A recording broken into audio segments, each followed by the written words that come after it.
السلام علیکم ورحمۃ اللہ وبرکاتہ۔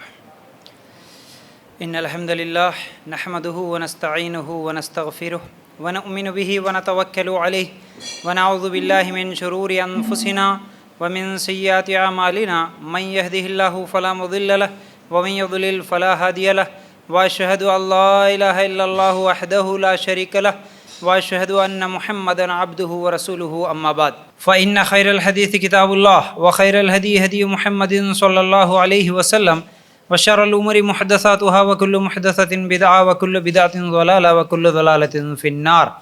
اللهم صل علی محمد وعلى ال محمد كما صليت على ابراہیم وعلى ال ابراہیم انك حمید مجید۔ اللهم بارک علی محمد وعلى ال محمد كما بارکت علی ابراہیم وعلى ال ابراہیم انك حمید مجید۔ وقال اللہ تبارک وتعالی فی قرآن المجید یا ایھا الذین آمنوا اتقوا اللہ حق تقاتہ ولا تموتن الا وانتم مسلمون۔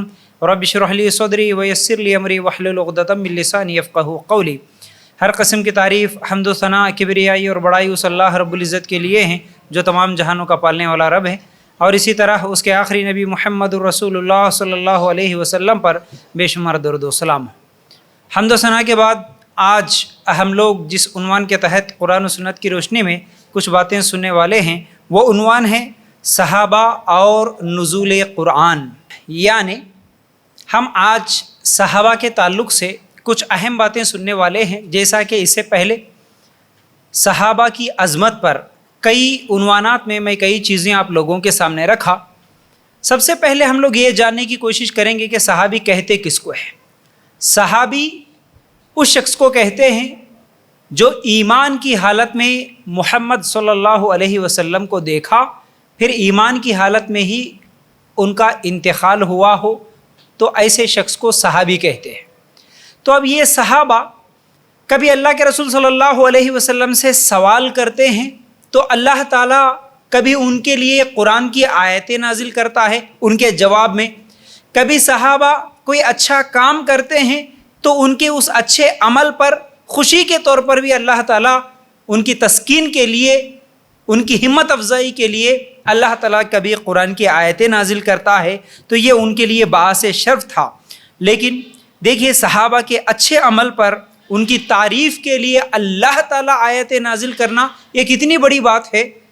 صحابی اصل میں جیسا کہ میں ابھی بتایا، صحابی کہتے اس کو ہے جو اللہ کے رسول صلی اللہ علیہ وسلم کو ایمان کی حالت میں دیکھے اور ایمان کی حالت میں ہی جن کا انتقال ہوا وہ صحابی ہے۔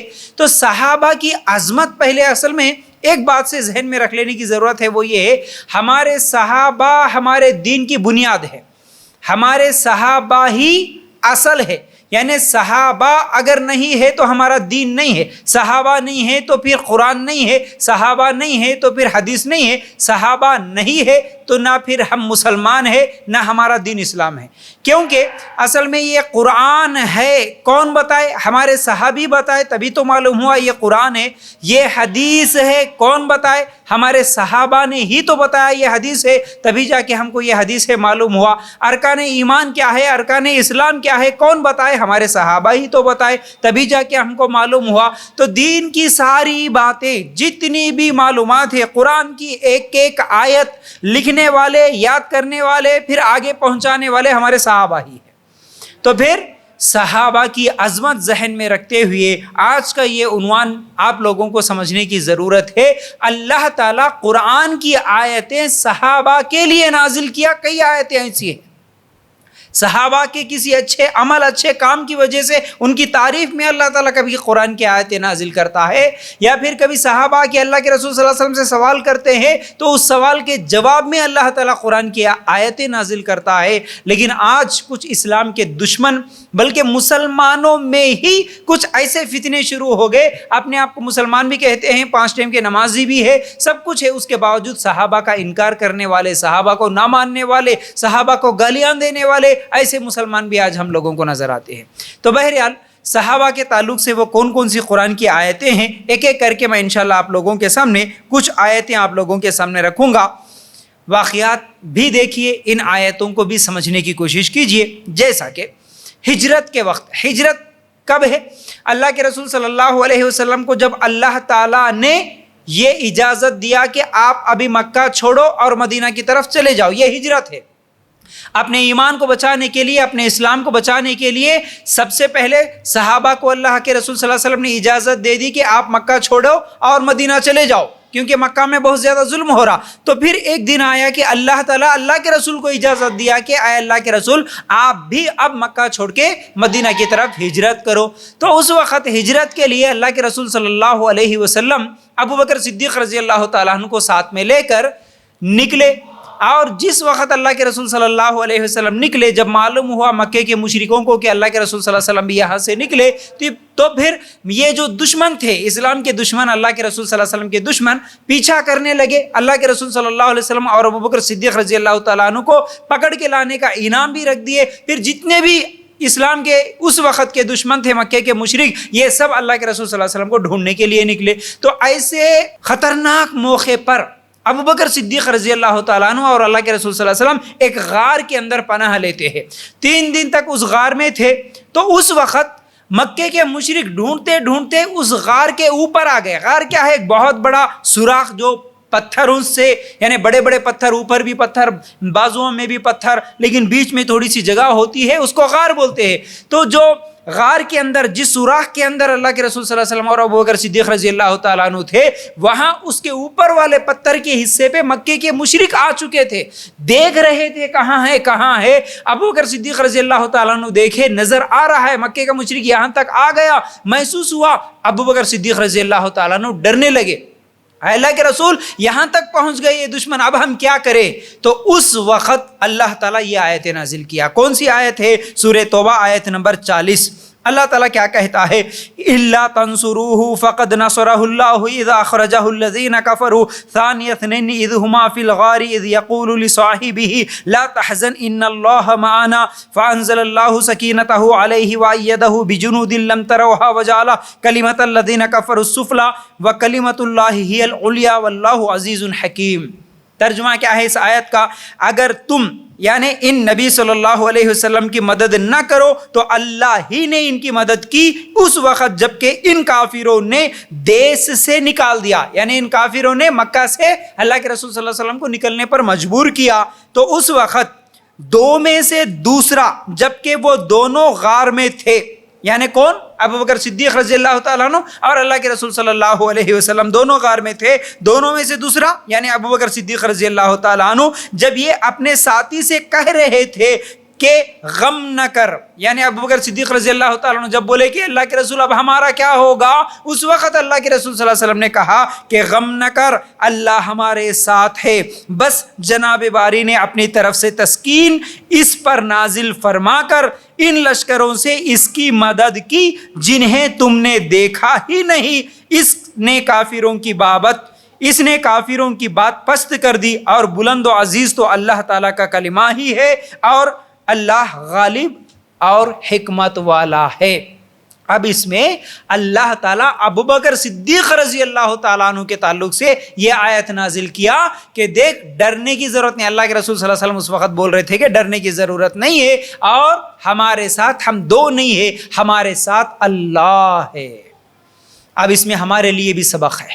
ایک تو اللہ کے رسول صلی اللہ علیہ وسلم اور ابو بکر صدیق رضی اللہ تعالیٰ عنہ کے تعلق سے اللہ تعالیٰ نے یہ آیت نازل کی. اب اس میں ہمارے لیے بھی سبق یہ ہے، جب کبھی بھی ہمارے لیے بھی کوئی ایسے حالات پیش آ جائے، ہم مشکل میں ہیں، پریشانی میں ہے، بیماریوں میں ہے، کوئی ہمارے قریب نہیں آیا، یا پھر کوئی دشمنی کر رہا ہے، دشمن ہمارے قریب میں ہے، کوئی ایسے مسئلے میں اٹکے ہوئے، ہم سمجھتے ہیں کہ ہمارا کوئی مدد نہیں کر رہا، ہم سے سب دور بھاگ رہے. اور ہوتا بھی ایسا ہے کہ جب ہم مشکل حالات میں ہوتے ہیں تو ہمارے اچھے دوست بھی ہم سے دور بھاگ جاتے ہیں، ہمارے رشتہ دار بھی ہم سے بات نہیں کرتے.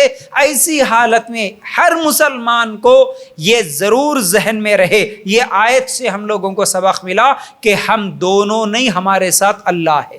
تو اگر ہم اکیلے ہیں اس وقت بھی ہم یہ سوچے میں اکیلا نہیں ہوں، میرے ساتھ اللہ ہے. ہر مسلمان کی یہ نیت ہو، ایسا اللہ پر بھروسہ ہو کہ میں کبھی بے سہارا نہیں ہوں. پوری دنیا کے لوگ ایک طرف، سب کے سب مجھے چھوڑ کے بھاگے، میں اکیلا کسی جگہ پر پھنسا ہوا ہوں. اس وقت بھی ایک مسلمان کی یہ نیت ہو، یہ سوچ ہو کہ میں اکیلا نہیں ہوں، میرے ساتھ اللہ ہے. یہ ہر مسلمان کا بھروسہ ہونا چاہیے۔ لیکن آج ہم دیکھتے ہیں کہ اکثر مسلمان اللہ پر بھروسہ چھوڑ کر ایسے مشکل حالات میں جب کبھی بھی کوئی مشکل پریشانی آتی ہے تو غیروں کو پکارتے ہیں، مردوں کو پکارتے ہیں، مسلمان ہو کر غیر اللہ کو پکارنے لگ جاتے ہیں۔ یہ بہت بہت بہت بڑی غلطی ہے، بہت بڑا گناہ ہے، یاد رکھو۔ چلیے ایک واقعہ ہو گیا، اب دوسرے واقعے کی طرف، جو کہ سورہ عنکبوت آیت نمبر 8 اللہ تعالیٰ نے جو نازل کیا ہے وہ کس کے لیے؟ والدین کی اصرار کے باوجود ایمان پر ثابت قدم رہنے پر سعد بن ابی وقاص رضی اللہ تعالیٰ عنہ کے تعلق سے اللہ تعالیٰ نے یہ آیت نازل کیا۔ کیسے؟ دیکھیے، ایک مرتبہ ایسا ہوا، سعد بن ابی وقاص رضی اللہ تعالیٰ عنہ جب اسلام قبول کر لیے، مسلمان بن گئے، تو ان کی ماں نے یہ بات معلوم ہونے کے بعد سعد بن ابی وقاص رضی اللہ تعالیٰ عنہ جب گھر کو آئے تو کہنے لگی، بیٹا تو اپنے باپ دادا کے طریقے کو چھوڑ دیا، بیٹا تو اپنا جو پہلے سے چلتے ہوئے آ رہا ہے طریقہ، اس طریقے کو چھوڑ کے اب ایک جو نیا دین آ گیا، محمد جو دین لے کے آئے اس کو قبول کر لیا، تو مسلمان بن گیا۔ دیکھ بیٹا، اگر تو اس دین کو نہیں چھوڑے گا، تو اگر پرانے اپنے باپ دادا کے طریقے پہ نہیں آئے گا، تو دیکھ میں آج کے بعد نہ کھانا کھاؤں گی، نہ پانی پیوں گی، اور یہ عرب کی گرم گرم ریت ہے، اس ریت پر دروازے کے سامنے لیٹ جاؤں گی اور تڑپ کے یہیں پر خودکشی کر کے مر جاؤں گی، یعنی کھاؤں گی نہیں، پیوں گی نہیں، یہاں سے اٹھوں گی نہیں، مر جاؤں گی۔ لوگ کہیں گے دیکھ یہ ماں کا قاتل ہے۔ تو اس وقت سعد بن ابی وقاص رضی اللہ تعالیٰ عنہ نے کیا کہا؟ ماں تو ایک ہے، ماں تو اکیلی ہے، لیکن ماں تیرے جیسی مائیں 100 بھی ہو جاتی، 100 ماؤں کو میرے آنکھوں کے سامنے مرتے ہوئے دیکھ لیتا، لیکن جو اسلام میں نے قبول کر لیا اس کو نہیں چھوڑتا، کیونکہ سچائی کیا ہے معلوم ہوئی، حق کیا ہے معلوم ہوا۔ جب حق معلوم ہونے کے بعد کچھ بھی ہو جائے اب اس کو چھوڑنا گوارا نہیں ہے، چاہے ایک ماں نہیں، یہاں تو 100 ماؤں کی بات کر رہے ہیں۔ ماں سب سے زیادہ عزیز ہوتی ہے، سب سے زیادہ قریبی ہوتی ہے، سب سے زیادہ محبت ماں سے ہوتی ہے ایک انسان کو، لیکن ماں نہیں، ایسی ماں 100 مائیں بھی آ جائے میں اسلام کو نہیں چھوڑوں گا۔ مطلب کیا ہے؟ اس زمانے میں اسلام کو، ایمان کو نہیں چھوڑنا، یعنی جو حق معلوم ہوا اس کو اب میں نہیں چھوڑوں گا۔ آج کے ماحول میں بھی قرآن و سنت کی دعوت، قرآن و سنت جو حق ہے معلوم ہو گیا، اب اس کو ہم نہیں چھوڑیں گے، چاہے کوئی رشتہ دار ناراض ہو جائے۔ آج تو چھوٹی چھوٹی باتوں پر ہم لوگ حق بات کو چھوڑ دیتے ہیں، ایسا نہ ہو۔ قرآن حق ہے، حدیث حق ہے، اب قرآن و حدیث کے آگے چاہے کتنی بھی مشکلات آئے، کتنی بھی پریشانی آئے، کس کو بھی چھوڑنا پڑے چھوڑیں گے، لیکن قرآن و حدیث کو نہیں چھوڑیں گے، اور ہم اسلام کو نہیں چھوڑیں گے۔ آج بھی اگر اسلام کی دشمنوں کی 1000 کوششیں ہمارے طرف آئے، 1000 فتنے ہمارے پاس آ جائے، مرنے کے لیے تیار اور پھر تمام چیزوں کو چھوڑنے کے لیے تیار، لیکن اسلام کو ہم نہیں چھوڑیں گے۔ ایسا مضبوط ایمان ہمارا ایسا مضبوط ایمان ہو۔ تو بہرحال جب سعد بن ابی وقاص رضی اللہ تعالیٰ عنہ اپنی ماں سے جب یہ باتیں بولے، پھر اللہ کے رسول صلی اللہ علیہ وسلم سے جب سوال ہوا تو اللہ تعالیٰ یہ آیت نازل کیا سعد بن ابی وقاص رضی اللہ تعالیٰ عنہ کے سوال پر، کیا وَوَصَّيْنَا الْإِنسَانَ بِوَالِدَيْهِ حُسْنًا وَإِنْ جَاهَدَاكَ لِتُشْرِكَ بِي مَا لَيْسَ لَكَ بِهِ عِلْمٌ فَلَا تُطِعْهُمَا إِلَيَّ مَرْجِعُكُمْ فَأُنَبِّئُكُمْ بِمَا كُنْتُمْ تَعْمَلُونَ۔ ہم نے ہر انسان کو اپنے ماں باپ کے ساتھ اچھا سلوک کرنے کی نصیحت کی، ہاں اگر وہ یہ کوشش کرے کہ آپ میرے ساتھ اسے شریک کر لیں جس کا آپ کو علم نہیں، تو ان کا کہنا نہ مانیے، تم سب کا لوٹنا میری ہی طرف ہے، پھر میں ہر اس چیز سے جو تم کرتے تھے تمہیں خبر دوں گا۔ یعنی اللہ تعالیٰ اس آیت میں کیا حکم دے رہا ہے کہ ہاں میں نے اپنے ماں باپ کے ساتھ، یعنی اللہ تعالیٰ نے حکم دیا کہ اللہ تعالیٰ اس آیت میں کہتا ہے کہ میں حکم دیا کہ تم اپنے ماں باپ کے ساتھ اچھا سلوک کرو، وہ ماں باپ تمہارے مشرک ہی کیوں نہ ہو، وہ ماں باپ تمہارے کافر ہی کیوں نہ ہو، وہ ماں باپ تمہارے ابھی اسلام قبول نہیں کرے ہوں گے، لیکن پھر بھی تم ان کے ساتھ اچھا سلوک کریں گے۔ ابھی تک ماں باپ کو قرآن و سنت کی دعوت نہیں معلوم ہوئی، حق کیا ہے نہیں معلوم ہوا، باپ دادا کے طریقے پہ چل رہے ہیں، ابھی شرک میں پڑے ہوئے ہیں، بدعتوں میں پڑے ہوئے ہیں، کوئی بات نہیں، لیکن سلوک اچھا کریں گے، ان کی خدمت کریں گے، ان کی ضروریات پوری کریں گے، ان کی ہر وہ بات جو جائز ہے اس کو مانیں گے، ان کی بیماریوں پہ ان کا علاج کروائیں گے، سب کچھ کریں گے، لیکن ایک بات نہیں مانیں گے، کون سی وہ ایک بات؟ اگر ماں باپ بولے کہ بیٹا شرک کر لے، یہ بات نہیں مانیں گے ماں باپ کی، اللہ کا حکم ہے۔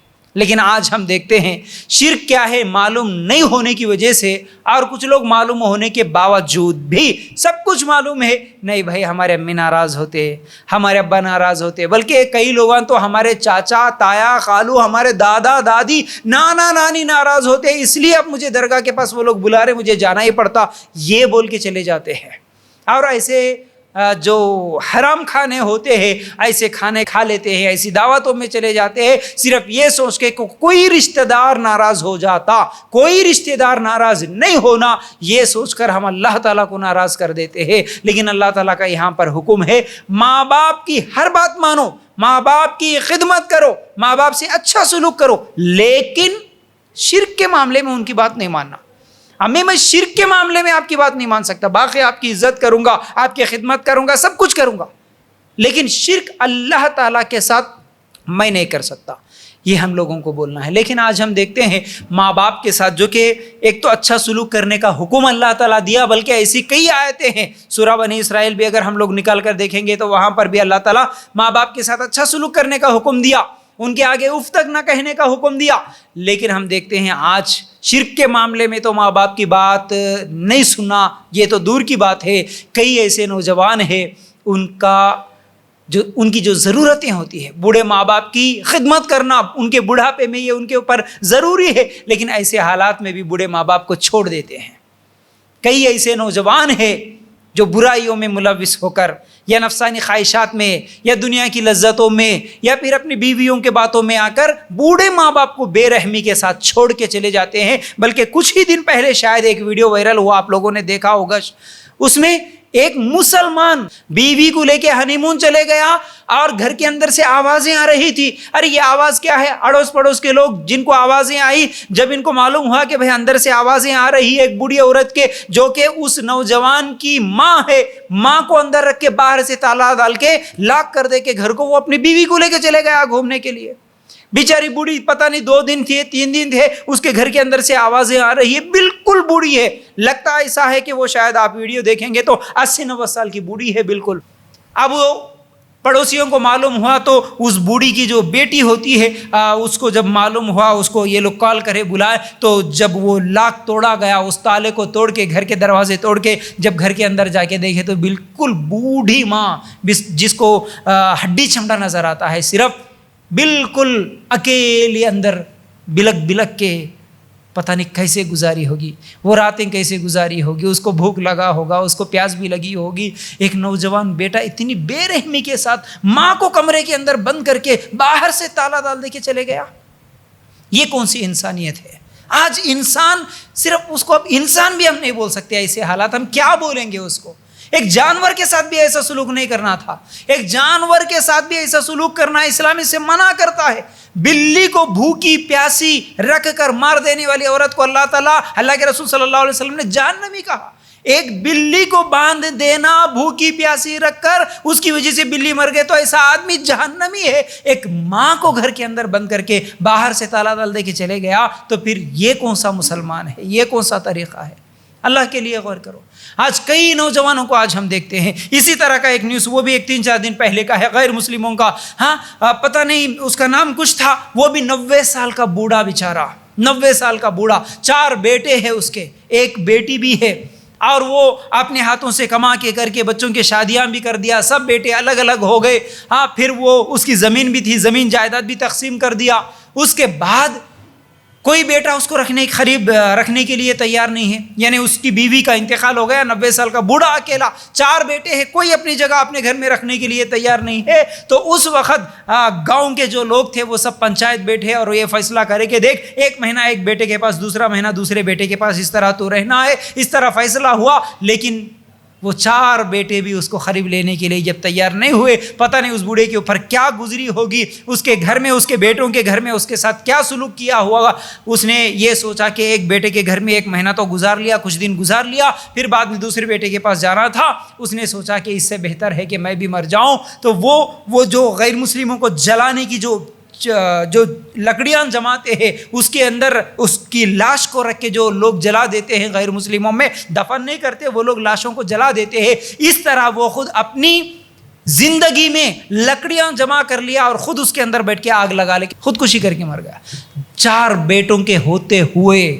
بلکہ آج ہم ایسے حالات دیکھتے ہیں، ایسے نیوز دیکھتے ہیں کہ کروڑوں کی پراپرٹی جو ماں باپ کما کے رکھے وہ خود لے کے ان کے ماں باپ جو گھر بنائے تھے، کروڑوں کا گھر ہے، اس کروڑوں کے گھر میں وہ خود قبضہ کر لے کے اپنے ماں باپ کو گھروں سے باہر کرنے والے اولاد آج ہم لوگوں کو نظر آتے ہیں۔ آج ایسی اولاد نظر آتی ہیں کہ جو بوڑھے ماں باپ ہے بیچارے، ان کو حکومت کی طرف سے، گورنمنٹ کی طرف سے جو پینشن ملتی ہے، وہ پینشن کے پیسے کھینچ لینے کے لیے ماں کو مارنے والا، ماں کو ستانے والا نوجوان ہم لوگوں کو نظر آتا ہے۔ بلکہ ماں باپ اگر مر گئے تو ان کے نام پہ جو زمین ہے وہ میرے نام ہو جاتی، بول کے یہ سوچ کے ماں باپ کو قتل کر دینے والا نوجوان نظر آ جاتا ہے۔ آج حکومت کی طرف سے جس کی زمین ہے اگر اس کا انتقال ہو گیا تو پھر اس کے نام پہ جو زمین ہے وہ مر گیا تو پھر اس کے لیے، اس کے اولاد کے لیے 5 لاکھ روپے آج یہاں پر حکومت دے رہی ہے۔ تو اس آس میں کتنے ایسے نوجوان ہیں کہ میری ماں یا میرا باپ جس کے نام پہ زمین ہے وہ مر گیا تو پھر میرے کو زمین بھی مل جاتی، پھر حکومت کی طرف سے 5 لاکھ بھی مل جاتے، یہ سوچ کے سگے ماں باپ کو مار دینے والے۔ جس کے نام پہ انشورنس ہے، آج ہم لوگ بہت سارے مسلمان بھی اس پر ملوث ہے، انشورنس کراتے ہیں، لائف انشورنس کرا لیتے ہیں، حالانکہ یہ حرام ہے۔ کیا ہے؟ میں مر گیا، میرا ایکسیڈنٹ ہو گیا تو پھر اتنے لاکھ روپے مل جاتے، کس کو؟ میری اولاد کو مل جاتے، یہ سوچ کے لوگ انشورنس کرا لیتے ہیں، ہیلتھ انشورنس، لائف انشورنس بول کے۔ نوجوان کیا کر رہا آج؟ اچھا میرے باپ کے نام پہ ہیلتھ انشورنس ہے، اگر میرا باپ مر گیا ایکسیڈنٹ میں تو پھر وہ پیسے مجھے اتنے مل جائیں گے، یہ سوچ کے ماں باپ کو جان بوجھ کر ایکسیڈنٹ کرا کے مار دینے والے نوجوان ہم لوگوں کو نظر آتے ہیں۔ آج کتنے واقعات ہم سنتے ہیں، لیکن اللہ تعالیٰ قرآن میں حکم دیا، اسلام یہ سکھاتا ہے ماں باپ اگر بوڑھے ہو گئے تو ان کے آگے اف تک نہ کہو، ان کو نہ ڈانٹ ڈپٹ کرو، ان کے آگے جھڑکیاں مت دو، ان کے آگے اونچی آواز سے بات مت کرو۔ ہاں شرک کے معاملے میں وہ بھی اچھے اخلاق کے ساتھ، امی میں آپ کی بات یہ نہیں مان سکتا، باقی آپ کی خدمت کروں گا، آپ کی ہر ضرورت کی چیز لا کے دوں گا، لیکن شرک کے معاملے میں کمپرومائز نہیں ہو سکتا۔ یہ اسلام کی تعلیم ہے، یاد رکھو۔ بہرحال یہ سعد بن ابی وقاص رضی اللہ تعالیٰ عنہ کے تعلق سے یہ آیت نازل ہوئی۔ اب تیسری چیز دیکھیے، بلال بن رباح، خباب بن ارت، مقداد بن عمر، عمار بن یاسر رضی اللہ تعالیٰ عنہ جیسے سابقون الاولون کو مجلس سے ہٹانے کی مطالبے پر اللہ تعالیٰ آیت نمبر 52 نازل کیا۔ کیسے؟ دیکھیے یہاں پر کیا ہے، اللہ تعالیٰ کیا کہتا ہے، وَلَا تَطْرُدِ الَّذِينَ يَدْعُونَ رَبَّهُمْ بِالْغَدَاةِ وَالْعَشِيِّ يُرِيدُونَ وَجْهَهُ مَا عَلَيْكَ مِنْ حِسَابِهِمْ مِنْ شَيْءٍ وَمَا مِنْ حِسَابِكَ عَلَيْهِ۔ اور ان لوگوں کو نہ نکالیے جو صبح شام اپنے پروردگار کی عبادت کرتے ہیں، خاص اسی کی رضامندی کا قصد کرتے ہیں، رکھتے ہیں، اور ان کا حساب ذرا بھی آپ کے متعلق نہیں، اور آپ کا حساب ذرا بھی ان کے متعلق نہیں کہ آپ ان کو نکال دے، ورنہ آپ ظلم کرنے والوں میں سے ہو جائیں گے۔ اللہ اکبر۔ یہاں پر اللہ تعالیٰ نے اللہ کے رسول صلی اللہ علیہ وسلم کو یہ حکم دیا۔ کیا حکم؟ یہ جو صحابہ تھے، بلال بن رباح، خباب بن ارت، مقداد بن عمر، عمار بن یاسر رضی اللہ تعالیٰ عنہ، یہ غریب تھے، یہ اللہ کے رسول صلی اللہ علیہ وسلم کے پاس علم سیکھنے کے لیے آتے تھے۔ اللہ کے رسول صلی اللہ علیہ وسلم کے پاس سب سے پہلے اسلام قبول کرنے والے صحابہ میں سے تھے، اللہ کے رسول صلی اللہ علیہ وسلم کے پاس ہمیشہ بیٹھ کے رہتے تھے۔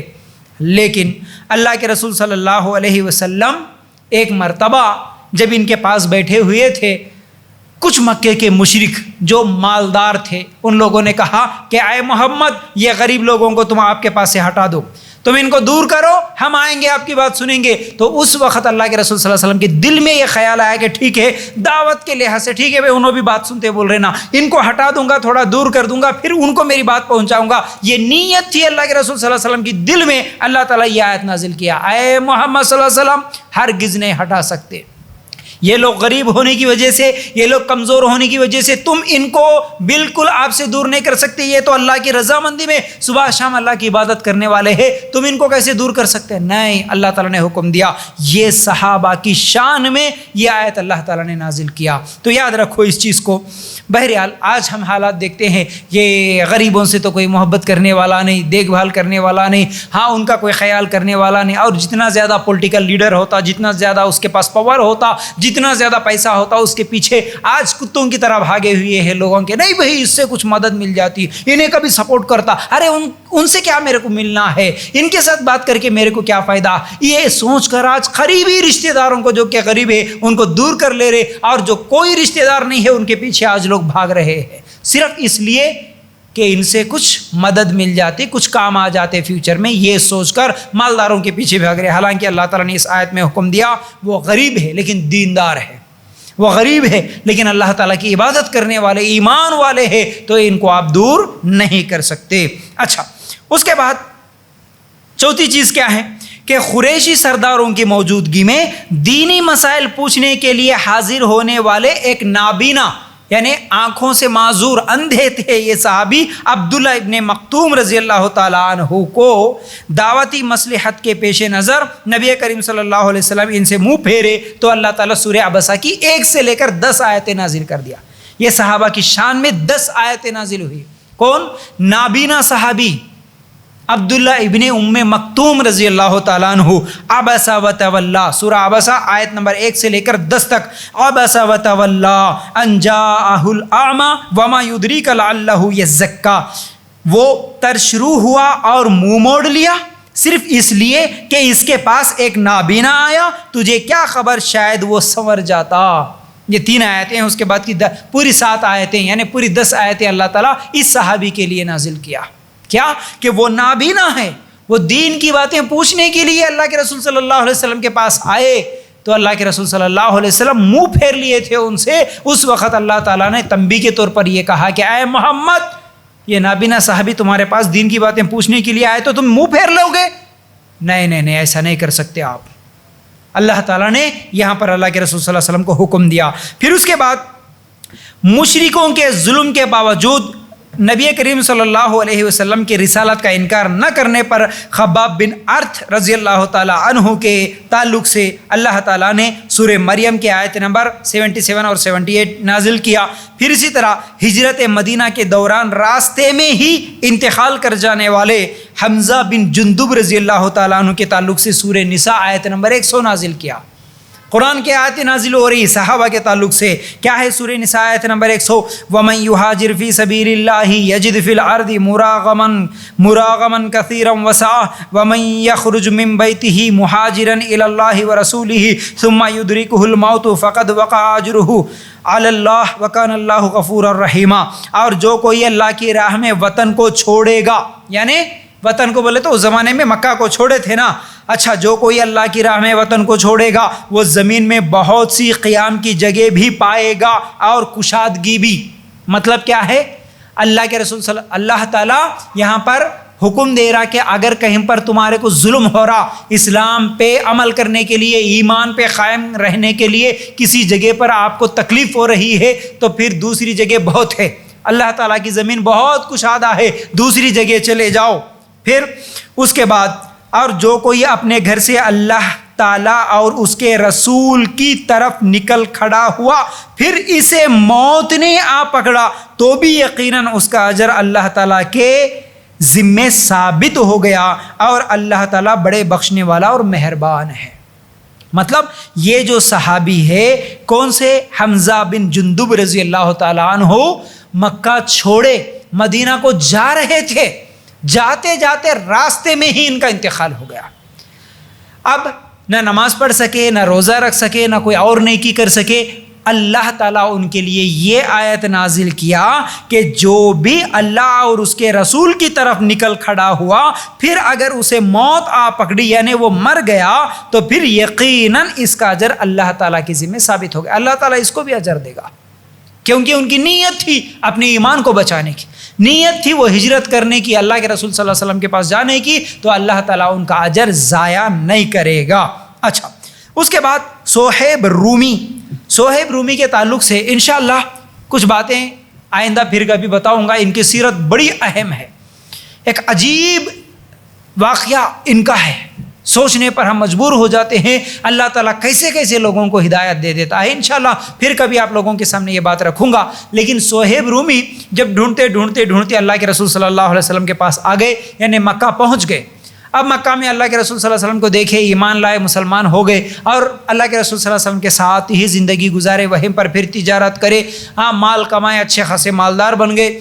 پھر اس کے بعد جب مکہ چھوڑ کے مدینہ جانے کا وقت آیا, مدینہ جانے کا جب وقت آیا تو مکے کے مشرک آئے اور پکڑ لیے. بولے کہ آئے خباب, کون؟ صہیب رومی.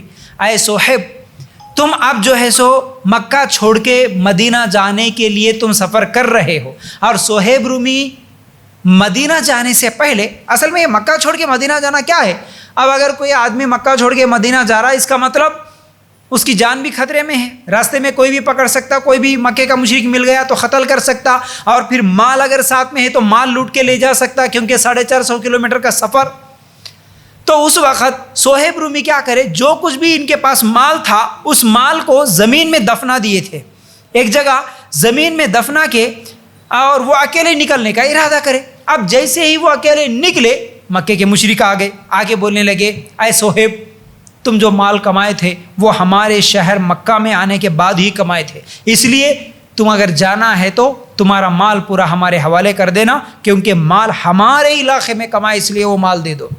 صہیب رومی جتنے سال کمائے تھے وہ مال, ان کی ایک بات پر کہ ٹھیک ہے مجھے جانا ہی جانا ہے. کہاں؟ اللہ کے رسول صلی اللہ علیہ وسلم کے پاس جانا ہے, مجھے مدینہ جانا ہے, ہجرت کرنا ہے. اس کے لیے میری زندگی کے کمائے ہوئے تمام مال کو, جتنی جائیداد تھی وہ سب چیزیں, کوئی بات نہیں, میں فلان جگہ دفنا دیا, یہ سب مال تمہارا, مجھے چھوڑ دو. لے کے گئے اور وہ جگہ بتا دیے.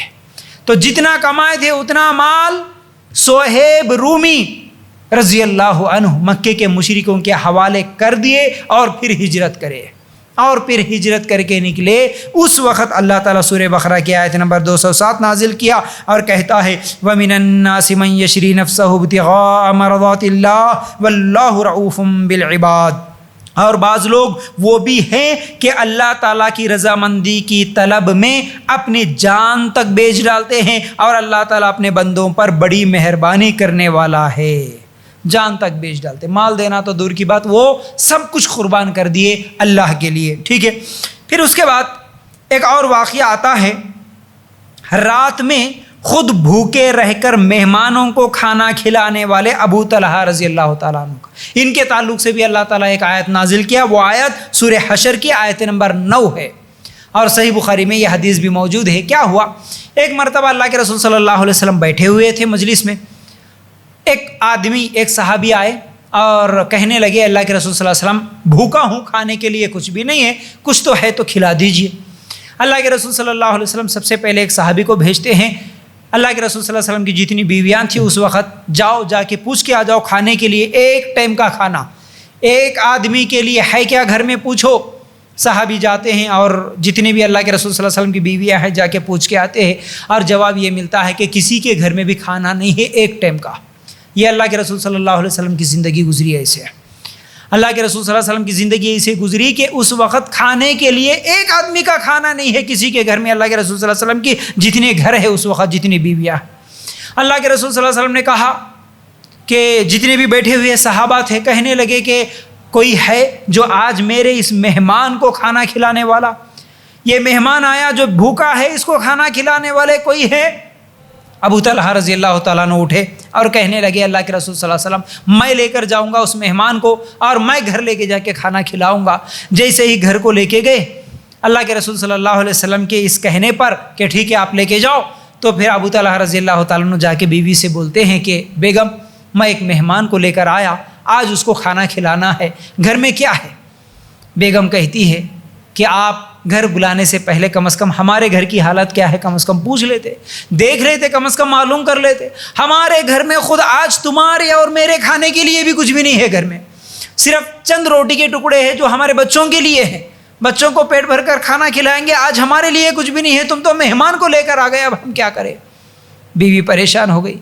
ابو طلحہ رضی اللہ تعالیٰ عنہ کہنے لگے مہمان کو تو لا لیا، میں واپس نہیں بھیج سکتا، ایسا کرو کہ بچوں کو کچھ تو بھی کھلونے دے کر سمجھا کے کر کے ان کو سلا دو، جب بچے سو جائیں گے نا، جب رات ہو جائے گی تو آپ کسی بہانے سے دسترخوان بچھا دینا اور کسی بہانے سے چراغ بجھا دینا، جب اندھیرا چھا جائے گا دسترخوان پہ وہ روٹی کے ٹکڑے جو اپنے گھر میں ہیں وہ رکھ دینا، اور میں مہمان کے سامنے بیٹھوں گا، میں صرف ایکٹنگ کروں گا، میں بھی کھا رہا ہوں اس طرح ایکٹنگ کروں گا، حالانکہ میرے سامنے کچھ بھی نہیں ہوگا، جتنے روٹی کے ٹکڑے ہیں وہ سب مہمان کو کھانا کھلا دیں گے، مہمان کے سامنے رکھ دیں گے، کم از کم وہ پیٹ بھر کر کھانا کھا لے۔ اسی طرح یہ پلاننگ کے تحت ابو طلحہ رضی اللہ تعالیٰ عنہ یہ حکم دیے بیوی کو، ماشاءاللہ نیک لوگوں کی بیویاں نیک ہوتی ہے، وہ بھی مان گئی، بچوں کو سلا دی، گھر میں خود بھوکی رہی، ان کے شوہر بھوکے، بچے بھوکے، مہمان جو آیا مہمان کے لیے وہ چند روٹی کے ٹکڑے تھے وہ سامنے رکھ دیے، مہمان کھانا کھا لیا۔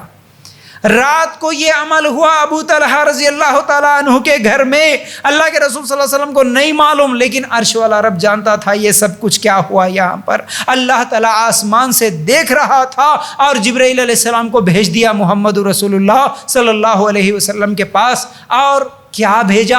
یہی سورہ حشر کی آیت نمبر 9 دے کر، اور اپنی طرف ہجرت کر کے آنے والوں سے محبت کرتے ہیں، اور مہاجرین کو جو کچھ دے دیا جائے اس سے وہ اپنے دلوں میں کوئی تنگی نہیں رکھتے، بلکہ خود اپنے اوپر انہیں ترجیح دیتے ہیں، گو خود کتنی ہی سخت حاجت ہو، خود کتنی ہی ضرورت مند کیوں نہ ہو، گھر میں خود کے لیے کھانے کے لیے نہیں ہے لیکن اپنے اوپر ان کو ترجیح دیتے ہیں۔ بات یہ ہے جو بھی اپنے نفس کے بخل سے بچا لیا گیا وہی کامیاب ہو گیا۔ اللہ تعالیٰ ابو طلحہ رضی اللہ تعالیٰ عنہ کے لیے یہ آیت نازل کیا۔ ابو طلحہ رضی اللہ تعالیٰ عنہ کے اس عمل سے خوش ہو کر اللہ تعالیٰ یہ آیت نازل کر کے بھیج دیا کہ تم تو ایسے مومن ہو، تم تو ایسے مسلمان بھائی ہو جو خود ضرورت مند ہونے کے باوجود اپنے اوپر اپنے دوسرے مسلمان بھائی کو ترجیح دیتے ہو۔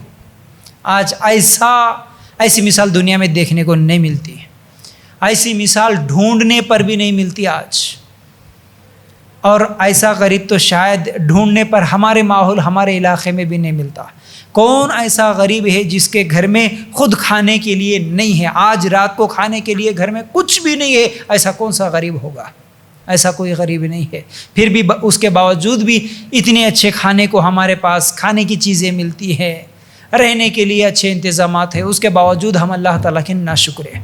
اور جس کے پاس جتنا ہے لیکن وہ کسی غریب کو مدد کرنے کی کوشش نہیں کرتا، حالانکہ یہ حدیثیں، یہ واقعات، یہ آیتیں کئی جمعہ کے خطبے میں سنتے ہیں، علماء سے کئی لوگ سنتے ہیں، یہ واقعہ کوئی نیا نہیں ہے کہ دیکھو بھئی ہمارے صحابہ خود بھوکے رہ کے مہمانوں کو کھانا کھلائے، کتنی مرتبہ نہیں سنے؟ اس کے باوجود اس کے پڑوسی میں کتنے ایسے بیوہ عورتیں، یتیم بچے، غریب لوگ ہیں جو بھوکے سو رہے، ان کا خیال کرنے والا کوئی نہیں ہے، حالانکہ اس کے پاس لاکھوں کروڑوں کی پراپرٹی ہے، اس کے باوجود وہ خود تو اپنی جگہ مست مزے میں ہے، لیکن اپنے علاقے میں کتنے غریب جو بیچارے بھوکے سو رہے ہیں اس کا خیال کرنے والا نہیں ہے۔ تو یہ بہت بڑی غلطی ہے، یہ ہم لوگ اسلام سے دور ہوتے جا رہے ہیں، اسلام کے تعلیمات سے دور ہوتے چلے جا رہے ہیں۔ ہم سمجھ رہے خالی میں نماز پڑھ لیا، داڑھی رکھ لیا، ٹوپی لگا لیا، بس یہ میرے لیے کافی نہیں ہے۔ یاد رکھو، ہم سمجھ رہے کہ یہی میرے لیے کافی ہے، لیکن یہ کافی نہیں ہے، ہم کو ہمارے اچھے اخلاق بھی دکھانا ہوگا، ہمارے اخلاق کو بھی سنوارنا ہوگا، ہم ایک دوسرے کی مدد کرنے والے بنیں۔ اچھا، اس کے بعد دیکھیے اللہ تعالیٰ اور کون کون سی آیتیں جو صحابہ کے لیے نازل کیا۔ یاد رکھو، صحابہ کے نیک اعمال پر، صحابہ کے اچھے اخلاق پر، ان کی تعریف کے لیے اللہ تعالیٰ جو آیتیں نازل کیا ان میں سے ایک تو یہ سورہ حشر آیت نمبر 9 تھا۔ اب غزوہ تبوک میں شریک نہ ہو کر نبی کریم صلی اللہ علیہ وسلم کے پاس سچ بولنے پر بلال بن امیہ، مرارہ بن ربیع، کعب بن مالک رضی اللہ تعالیٰ عنہ، ان تینوں صحابہ کے لیے اللہ تعالیٰ ایک آیت نازل کیا، وہ ہے سورہ توبہ آیت نمبر 110۔ اللہ اکبر۔ یہ آیت میں اللہ تعالیٰ ان کی توبہ، کن کی؟ یہ جو تین صحابہ ہیں ان کی غلطی پر یہ لوگ نادم ہوئے تو اللہ تعالیٰ نے ان کی توبہ کو قبول کر لیا۔ کیسے؟ یہ تینوں صحابی تھے، غزوے میں جانا تھا، غزوے تبوک میں شریک ہونا تھا، لیکن ان تینوں نے کیا سوچا؟ حالانکہ یہ تینوں اپنے اپنے گھروں میں تھے، سوچے میرے پاس تیز گھوڑا ہے، تیز سواری میرے پاس ہے، صحابہ جانے دو، ان کے نکلنے کے بعد میں پیچھے سے جاؤں گا، جلدی جلدی جا کے ان کے ساتھ مل جاؤں گا۔ پھر تھوڑی دیر ہوئی اور سوچے ارے ابھی تو انہوں کہاں گئے ہوں گے، تھوڑی دوری گئے ہوں گے نا، میرے پاس اور تیز سواری ہے، میں جاؤں گا بعد میں، اس طرح اب جاؤں گا، تب جاؤں گا، کل جاؤں گا، صبح کو نکلوں گا، بولتے بولتے سستی کی وجہ سے یہ تینوں صحابہ غزوے میں شریک نہیں ہو سکے، گھروں میں ہی رہ گئے۔ اب غزوہ مکمل بھی ہو گیا، اللہ کے رسول صلی اللہ علیہ وسلم واپس بھی آ گئے۔ اللہ کے رسول آنے کے بعد جب سوال کرتے ہیں تم تینوں کیوں نہیں آئے؟ حالانکہ یہ جھوٹ بھی بول سکتے تھے، لیکن ان کو معلوم تھا کہ ہم جھوٹ بولیں گے لیکن عرش والا رب سچ کیا ہے بتا دے گا محمد صلی اللہ علیہ وسلم کو، اس لیے ہم جھوٹ نہیں بولیں گے، جو بھی ہے ہماری غلطی کو ہم مان لیں گے۔ اس لیے تینوں بھی صحابی اللہ کے رسول صلی اللہ علیہ وسلم کے پاس گئے اور سچ سچ بولے اللہ کے رسول صلی اللہ علیہ وسلم ہماری سستی، ہماری کاہلی کی وجہ سے ہم لوگ نہیں آ سکے، بس ہم لوگ اب نکلیں گے جب نکلیں گے، بلکہ اس طرح سستی کی وجہ سے ہم سے یہ غلطی ہو گئی، اللہ کے رسول ہم سے غلطی ہو گئی، ہمیں معاف کیجیے۔ اس وقت اللہ تعالیٰ اللہ کے رسول صلی اللہ علیہ وسلم کے ذریعے سے یہ حکم دیا کہ ان کے ساتھ، کیونکہ ان کے ساتھ غلطی ہوئی، اب ان کے ساتھ کوئی بھی بات نہیں کرے گا، ان کے لیے یہی سزا ہے، ان کے ساتھ کوئی بات نہیں کرے گا۔ یہ تینوں صحابی آئے اور چلے گئے، بول دیے چلے گئے، اللہ کے رسول صلی اللہ علیہ وسلم کچھ بھی جواب نہیں دیے۔ جب اللہ تعالیٰ حکم دیا کہ ٹھیک ہے اب ان کی غلطی کے لیے سزا یہ ہے، ان کے ساتھ کوئی بات نہیں کرے گا۔ اب صبح ہوئی، وہ کسی کو سلام کرتے ہیں تو کوئی جواب نہیں دے رہا، دوست ہے، قریبی ہے، پڑوسی ہے، جس کو بھی سلام کر رہے سلام کا کوئی جواب نہیں دے رہا، بات کرے تو بات کا کوئی جواب ہی نہیں مل رہا، سب منہ موڑ کے چلے جا رہے، کیا ہوا، کیوں مجھ سے بات نہیں کر رہے؟ اس طرح یہ صحابہ پریشان ہوئے۔ جب دوسرے صحابیوں سے پوچھے کہ آپ لوگ کیوں ہم سے بات نہیں کر رہے، اس وقت ایک صحابی نے جواب دیا کہ تمہارے تعلق سے یہ فیصلہ ہوا کہ تم سے کوئی بھی بات نہیں کرے گا 40 دن تک، کوئی بھی بات نہیں کرے گا تمہارے ساتھ۔ اللہ اکبر! جیسے ہی اب یہ بات معلوم ہوئی، صحابی کہتے ہیں کہ ہمارے لیے زمین تنگ ہو گئی ہے، ہم اتنے پریشان، اتنی تکلیف، اتنی مشکل میں تھے کہ ہم سے ہمارے مسلمان بھائی کوئی بھی بات نہیں کر رہا۔ حالانکہ اس وقت جب یہ بات معلوم ہوئی تو مشرکین کی طرف سے ان کو آفر بھی آیا تھا، دیکھو محمد صلی اللہ علیہ وسلم تمہارے اوپر یہ پابندی لگائے نا تمہارے سے کوئی بھی بات نہیں کرنا، ٹھیک ہے آ جاؤ، تم تمہارے نبی کو چھوڑ کے تمہارے دین کو چھوڑ کے آ جاؤ، ہم عزت کے ساتھ تمہیں یہاں پر رکھیں گے۔ لیکن یہ صحابہ انکار کر دیے، نہیں یہ ہماری غلطی تھی، غلطی پر ہمارے لیے سزا ہے، ٹھیک ہے کوئی بات نہیں، اللہ تعالیٰ کسی نہ کسی ایک دن ہماری توبہ قبول کرے گا، اس امید سے وہ لوگ زندگیاں گزار رہے۔ 40 دن گزر گئے، 40 دن کے بعد اور ایک حکم آیا، اب تک تمہاری بیویاں تمہارے ساتھ ہیں لیکن اب تم تمہاری بیویوں کو بھی چھوڑ دو، وہ بھی مکہ چلے جائیں گی۔ اب تو ان صحابہ کے پاس بیویاں نہیں ہیں، دوسرے صحابی بات نہیں کر رہے، بیویوں کو بھی نکل جانے کا حکم دیا۔ اللہ تعالیٰ تو ایسے حالات میں بھی صحابی جتنے بھی ان کے ساتھ غلطی ہوئی، ان تینوں صحابہ اللہ تعالیٰ سے معافیاں مانگتے رہے، معافیاں مانگتے رہے، معافیاں مانگتے رہے۔ اللہ تعالیٰ 50 دن کے بعد یہ سورہ توبہ کی آیت نمبر 110، سورہ توبہ آیت نمبر 118 نازل کیا۔ اس کے بعد اللہ تعالیٰ ان کی توبہ کو قبول کر دیا۔ آج کے بعد ٹھیک ہے تمہارے سے غلطی ہوئی، یہ تمہاری سزا تھی، اللہ تعالیٰ اب تمہیں معاف کر دیا، آج کے بعد پہلے جیسے مل کے رہتے تھے ویسا مل کے رہ سکتے ہیں۔ جب ان کی توبہ قبول ہو گئی، اللہ تعالیٰ ان کی غلطی کو معاف کر دیا۔ یہ جو کعب بن مالک رضی اللہ تعالیٰ عنہ ہے، وہ تو صحابہ تھے نا، کیسا ایمان تھا، اتنے دن مشکل حالات میں گزارے، توبہ قبول ہوئی، اب ان کے لیے اس سے زیادہ خوشی کی بات کچھ اور نہیں تھی، اس لیے دوڑتے ہوئے اللہ کے رسول صلی اللہ علیہ وسلم سے کہنے لگے، اللہ کے رسول میری توبہ قبول ہوئی، میں اس خوشی میں میرے پاس جتنا مال ہے وہ سب اللہ کی راہ میں خرچ کرنا چاہتا ہوں۔ اللہ کیسا ایمان تھا، اللہ میری توبہ قبول کر لیا، اس سے بڑی بات اور کیا ہو سکتی ہے، میری غلطی معاف ہو گئی، اس سے بڑی خوشی اور کیا ہو سکتی ہے، میرے پاس جتنا مال ہے میں وہ سب کا سب اللہ کی راہ میں دینا چاہتا ہوں۔ لیکن اللہ کے رسول صلی اللہ علیہ وسلم نے منع کیا کہ نہیں پورا مال آپ خرچ نہیں کر سکتے، پورا مال خرچ مت کیجیے۔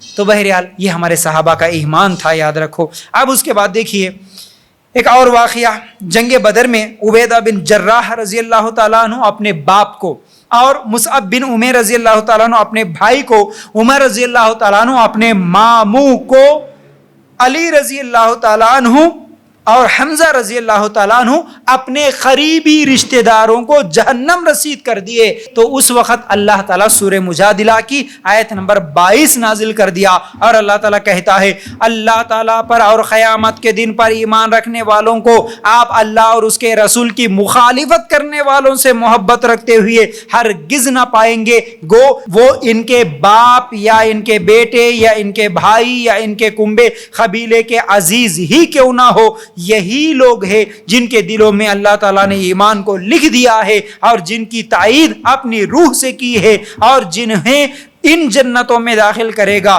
جن کے نیچے نہریں بہ رہی ہے، جہاں یہ ہمیشہ رہیں گے، اللہ ان سے راضی ہے اور یہ اللہ سے راضی ہے، یہ خدائی لشکر ہے، آگاہ رہو بے شک اللہ تعالیٰ کے گروہ والے ہی کامیاب لوگ ہیں۔ یہ لمبی آیت یہ صحابہ کے لیے ان کی تعریف میں اللہ تعالیٰ نے نازل کیا، یہ ایسے ایمان والے کہ یہ ایمان کے بدلے میں شرک کو کبھی قبول نہیں کرتے، بلکہ مشرک ان کے قریب ہی کیوں نہ ہو، بلکہ ان کے باپ، ان کے بیٹے، ان کے بھائی یا ان کے کنبے قبیلے کے ہی لوگ کیوں نہ ہو۔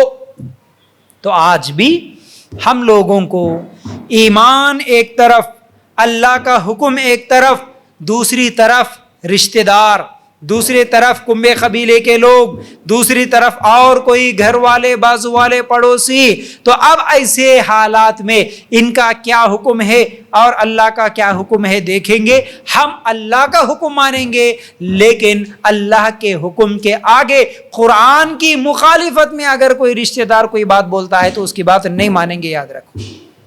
یہ اصل ایمان ہونا چاہیے ہر مسلمان کا، ہر مسلمان کا یہ ایمان ہونا چاہیے۔ تو بہرحال اس کے آگے اگر ہم لوگ دیکھیں گے عائشہ رضی اللہ تعالیٰ عنہ کی برات کے تعلق سے، عائشہ رضی اللہ تعالیٰ عنہ اللہ کے رسول صلی اللہ علیہ وسلم کی بیوی، کیا ہوا؟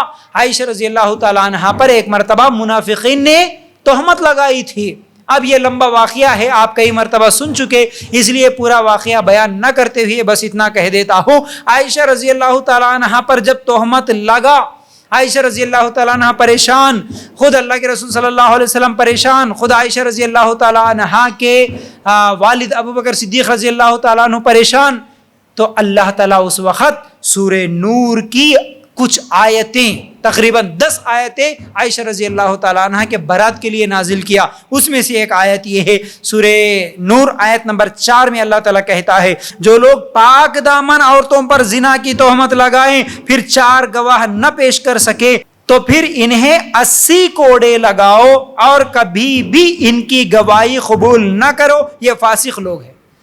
یعنی عائشہ رضی اللہ تعالیٰ عنہ پر زنا کی تہمت لگائے تھے تو اللہ تعالیٰ آسمان سے آیت نازل کر دیا، بولا اگر کوئی پاک دامن عورت پر اگر زنا کی تہمت لگاتا ہے تو اس سے 4 گواہ پوچھو، 4 گواہ، اگر 4 گواہ پیش نہ کرے تو پھر ان کو 80 کوڑے لگاؤ اور پھر زندگی میں ان کی گواہی کبھی قبول نہ کرو۔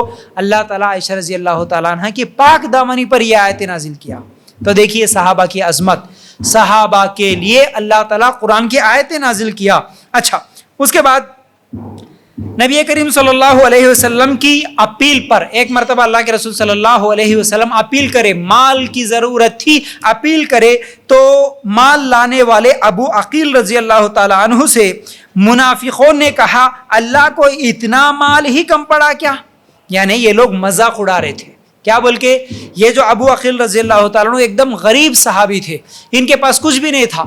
دوسرے صحابہ جن کے پاس مال تھا وہ بہت زیادہ مال لے کے گئے، لیکن جن کے پاس نہیں تھا وہ کیا کرے؟ محنت کرے، مزدوری کرے، ایک رات کو مزدوری کرے، جتنے کھجور ان کے ہاتھوں میں آئے وہ کھجور لے کے آ گئے، جتنی مزدوری تھی ایک رات کی وہ مزدوری لے کے آ گئے۔ تو اس وقت منافق کیا کہنے لگے؟ ارے دیکھو ان کے اللہ کو اتنا مال ہی کم پڑ گیا کیا؟ دیکھو ان کی اتنی مال کی ضرورت تھی کیا؟